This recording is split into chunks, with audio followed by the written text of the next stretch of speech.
Welcome to Aspire Multimedia Studio, where True Talk makes pure sense. I am Jubu Felicity, and today we are pleased to have in our studio Comrade Atama Ibrahim Abdullahi, who is a democracy and good governance advocate. It's so good to have you in our studio today, sir. Pleasure having me this afternoon in your studio. It's great to have you again.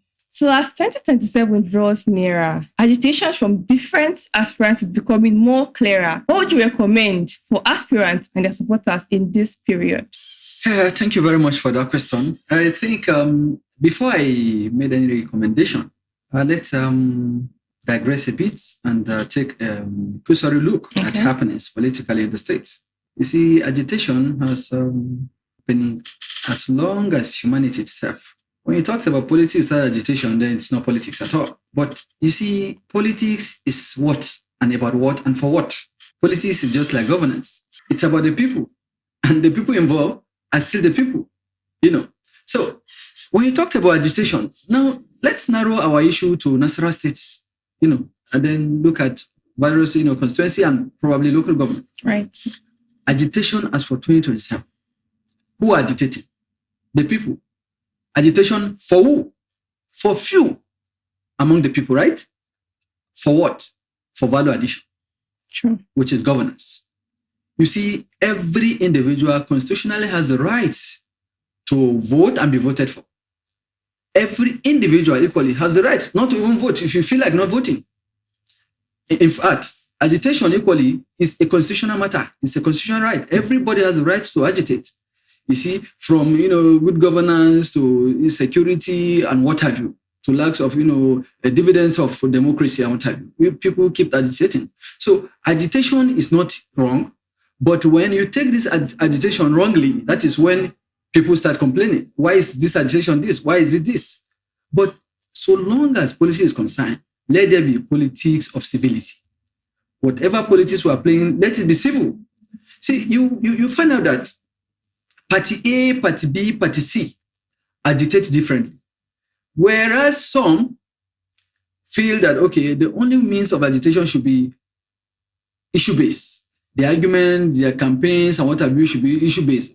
Others will feel that there should not be issue-based. There should be personality attack. There should be, name calling and what have you, or use of vulgar languages online, offline and what have you. Mm-hmm. It's something we're witnessing. So long as you are alive, so long as you go out there, you see these things happening to a lot of people, in fact, to ourselves, to yourself, and what have you. Which is not right. And which is not healthy. So, but who do we blame? Do you blame the person that is agitating, the person that is using vulgar language, the person that is insulting, the person that is being confrontational, or the person in whose name these acts are carried out? I believe that aspirants can call their supporters to order. Exactly where I'm coming to. You see, once I am Party A, and I say, this is Atama. I want to vie for maybe as for assembly or the governor of the state. I have my supporters. Yeah. So long as I have no power to call my supporters to order, I have no reason why I should contest in the first place. I cannot say I have somebody that's contested against me. But after all, the primary is still some months away. The primary has not been held. So nobody can beat itself and say that I am the candidate for this party or what party. You cannot declare yourself a candidate until the party primary is conducted peacefully and otherwise, and it's been announced to that effect. So you can see that the agitation this very time, not giving, mindset of this, civility, it's very, very uncalled for.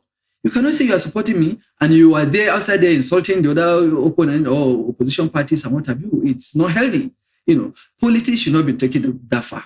There is no reason whatsoever why anybody that is agitation that this person is going to be this should be found wanting or, to the detriment of others.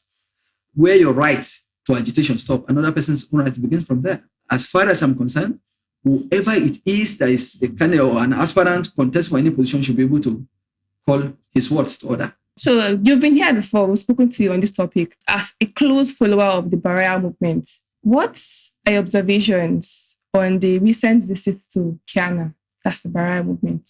You see, politics, like good governance, all are work in progress. And I have watched closely and keenly activities surrounding the consultation, of the Barayan movement. I watched from Doma to Keana. That was the last follow-up I did. I made mention, without missing what, if my memory do not fail me, I said governance is about value addition. Leadership generally is about value addition. But for you to add value, you must identify yourself that I am who I am. Sure. And Barayan is who he is. You can't perform from an empty cup. Yes. And you see, we talked about, okay, people are coming, people are contesting. Who are these people? The people must have a name. So in this context, Barayan is the man. You've watched from Doma, like others have watched, like myself, I've watched, that have followed keenly. You've watched from Doma to Keana. I followed, I think, from Emir's Palace to commissionings of, campaign offices, to the market, and what have you. And guess what? From the welcoming, you can see that it was Thunderous. His welcoming was indeed welcomed. I followed to when the Osana of Keana was giving him his blessing, and it was directing him that he should go out. So why is Barayan interested in contesting for the House of Reps?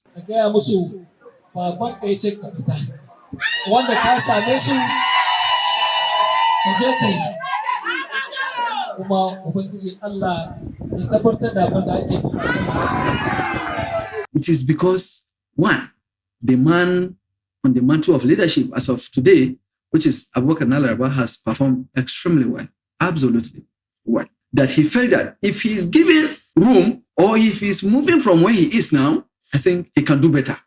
With all that Nasarawa has done, Nasarawa is presently contesting for the position of a governor, right? Yeah. So, and Barayan is saying, okay, if you are going for governorship, I think I should replace you because I have a more equal measure, charisma, competency, and the way with that to deliver on the mandate just like you're delivering. I'm going to build on that. And you can see from the way he moves, from the kind of people he goes to, from where he takes his consultation to, and the caliber of persons with him, you should know that he's actually defying all odds to champion the cause of reclaiming that mandate. Now, well, in that palace, I mentioned to you that Osana was giving him lessons. Yeah. Then look at the caliber of people with the Barayan with him. You see, they are politicians of note, individual of repute, that community, that society recognizes.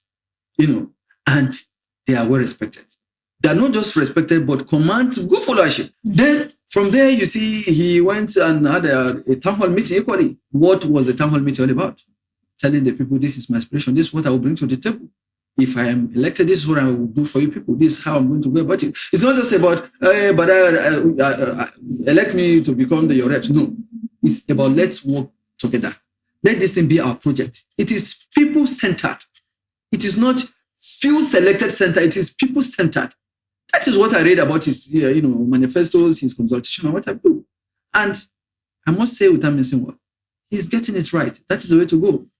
No insult, no assault. He is not insulted. He's not being insulted. He has not assaulted. He's not been assaulted. Wherever he goes, he's accepted. Now, the number one characteristics of every leader is acceptance. Once you are not accepted, you have no business going to any aspiration. And to this fact, Barayan has stood out, I must say. Which is interesting.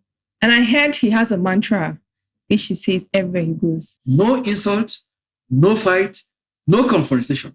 That's very interesting. So, comrade, in all of this, right, the issue of zoning is a recurring topic. How would you react to this coming down to Nasarawa State? You see, funny as it may sound. Yes. I had always wanted not to talk about zoning. You know what? Like I mentioned, at every forum I found myself, in every forum, I make bold to say that zoning is not a right. Zoning is a child of necessity. It is a doctrine of necessity. It's not a right, it's not constitutional, but it's a local arrangement that, okay, my people, let's understand. I think if this thing go this way, it's going to be more comfortable for us to be this. Now, even the presidency, that is the highest seat as far as the country is concerned, is zoned. Did you know that Goodluck Ebele Jonathan, as a man that came from the minority, became the president of this country on the basis of zoning? We are students of history. Yes. And if history is anything to go by, it should equally tell you that President Buhari of blessed memory was a product of zoning.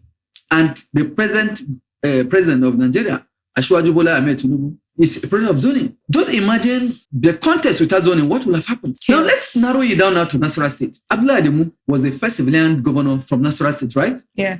Then came Ali Akwedoma. Yeah. From where? From the southern zone. Yes. Right? Yes. Then came Ta'al Yes. because he came from another party. After failing the primary elections from the ruling party, which is the PDP, he switched lane and he defied all to win the election. From Ta'al to Sule. And Sule is from where? The engineer Sule is from where? It's from the Northern Zone. And the Northern Zone politically lacks the numerical strength to slug it out with each of these two remaining zones. That's the Western Zone and the Southern Zone. Right? Yes. But he's now the governor. Why? Because of the zoning arrangement. If zoning is not respected or was never respected, do you think anybody from the Northern Zone will ever be the governor of this state? Never. So zoning, except people want to massage ego. But for how long do we continue to massage this ego? It doesn't go that way. It's not about emotion. The law has nothing to do with emotion. It talks with the, practical. It talks with what is available and what's obtainable. It's not about you saying, because it's not going to favor me, let's not be so. Now, people will continue to agitate for this zoning, but that does not mean those who do not subscribe to the idea of the zoning should not have their say. They should have their say, they should have their way, if they have the numerical strength to slug it out. Now, let's look at the issue of the Senate. Yeah. We have the Lafia, we have the Doma, we have the Obi, we have the Keana, and we have the Awe. These are the 5 local governments from the south that made up the southern central zones of the state. What has happened from 1999 till date? We have local government, even with the zoning arrangement, that had not tasted the seat of the Senate. Should anybody stop them from contesting?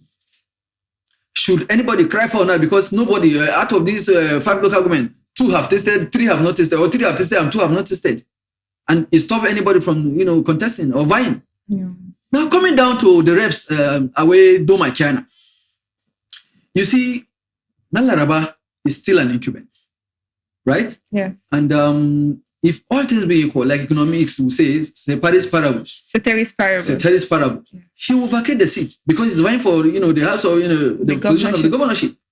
Now, he's from Keana. And Barayan Doma is from where? He's from Doma. Then we'll have another local government from Away.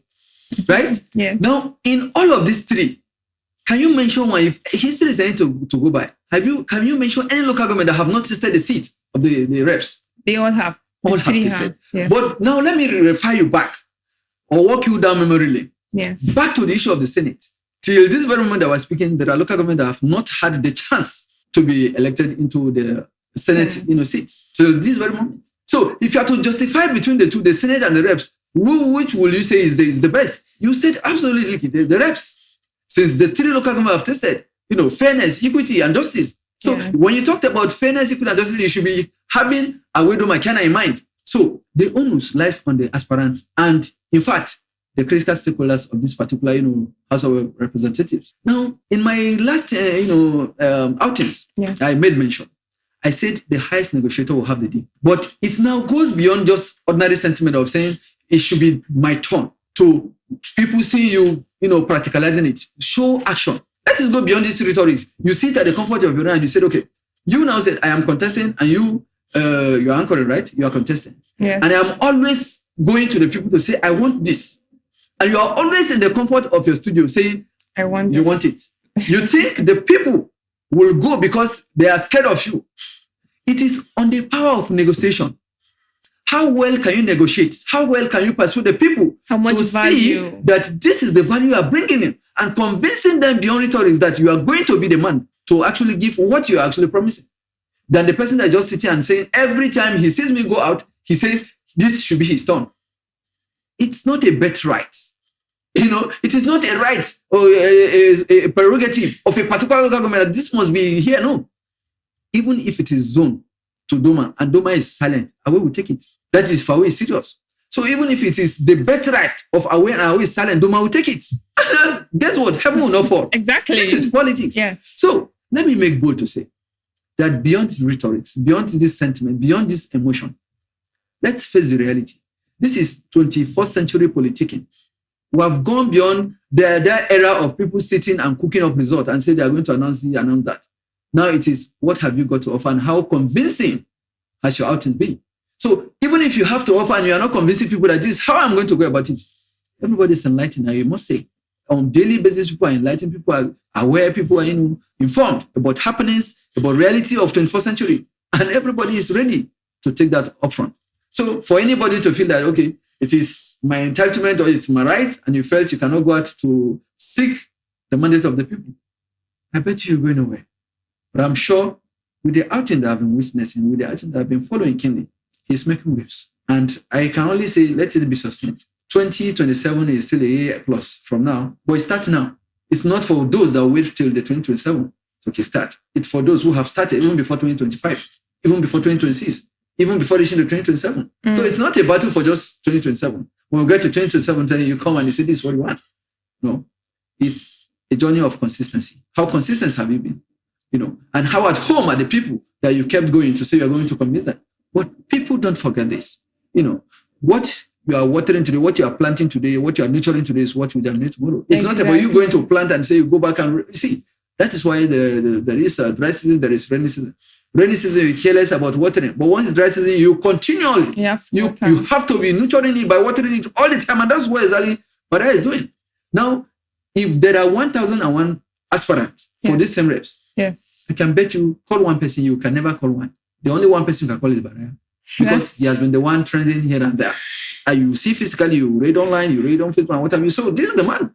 That's interesting. But until then. Yes, until then. And of course, you always reap where you sow. Oh, certainly. And there is a saying that says, he who fails to plan, plans to fail. Absolutely. And that's what it's actually doing right now, planning properly so you can achieve his goal at the end of the day. So before we go very quickly, Comrade Osama, what is word of advice you have for the youths of Nasarawa State who are into politics? You see, like I said earlier, politics is about getting what, where, and how.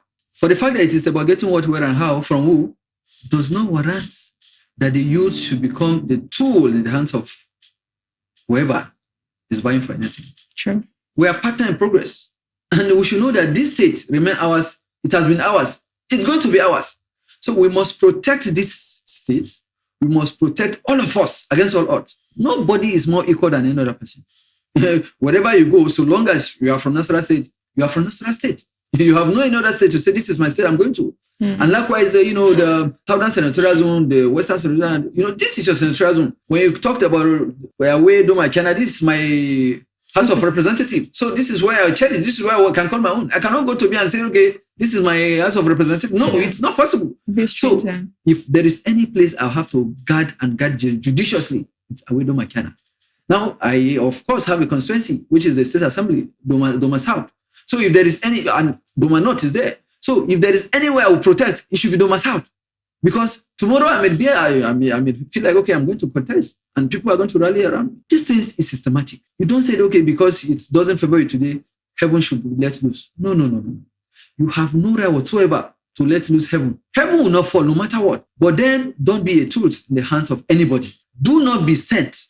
Do not be coerced. Do not be under coercion. Do not be under any influence whatsoever for anybody to instigate you that you should go and destroy this or go and, assassinate social character or go and insult somebody, go and tag this person, go and assault you. No, on no account. If there is anybody that will have the wherewithal to instruct you to go and do this discussion, let the person start with his family. He should start it. Put it to him that, okay, start with any member of your family and see whether it's going to be possible. It is the person to do it, maybe you tomorrow. So you heard him. Do not be used as a tool for political thuggery. And yes, thank you very much for speaking with us today. We really appreciate your presence again. It has always been my pleasure. I know you've been here before and you'll be here again. Yeah, so we can't wait to have, of course. And thank you very much for watching. And sure to like, share, and subscribe to our YouTube channel. Also, follow us on Facebook, Instagram, YouTube, TikTok, and X at Aspire Connect.